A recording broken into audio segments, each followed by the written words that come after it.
लोकांचं स्मारक जे अनेक वर्षांपासून 7 वर्षापासून प्रलंबित आहे ते तुम्ही तिथं करत नाही। त्यासाठी 9 कोटी खर्च केला तो लोकांना तुम्ही सांगत नाही आणि आता नवीन स्मारक करायला तुम्ही निघालेला आहात। म्हणजे लोकांच्या डोळ्यामध्ये फक्त धूळफेक करण्याचा प्रकार या लोकांच्या माध्यमातून तिथं केला जातोय। त्यामुळे हे सरकार फक्त चेष्टा करतंय आणि लोकांना एकदम लाईटली घेतं असं आपल्याला म्हणावं लागेल। अहो सुरुवातीला सांगितलं होतं पूर्वीची बिलं येणार नाहीत, आता ती बिलं यायला लागली।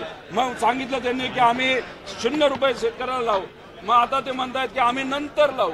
म्हणजे जेव्हा सोलार सगळं कार्यान्वित होईल तेव्हा अरे बाबा सोलार व्हायला त्याला 5-10 वर्ष जाणार आहे, तोपर्यंत तुम्ही शेतकऱ्याला शब्द दिला होता ते करत नाही।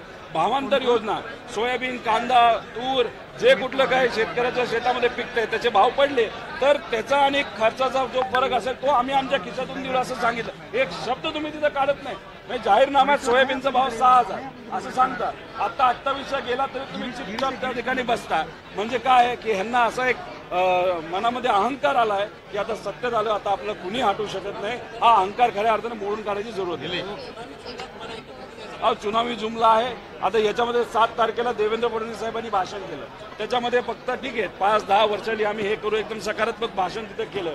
आणि आज अजितदादा तिथं फायनान्स मिनिस्टर आहेत, बजेटचं भाषण करत दादा करणार पाहिजे होते, तिथं त्यांच्या भाषणामध्ये कुठेही काही सकारात्मक दिसलं नाही। म्हणजे जे काही नकारात्मक बोलायचं नाही तर जे लोकांना अनपेक्षित आहे त्याच्याबद्दल त्या ठिकाणी तुम्ही बोलत असताना ज्याच्यात नकारात्मक भूमिका आहे ते दादाच्या माध्यमातून करता। फायनान्स मिनिस्टरने आज सकारात्मक भाषण करायलाच पाहिजे होतं, दुर्दैवाने आज त्यांच्याकडनं ते झालं नाही असं म्हणावं लागेल।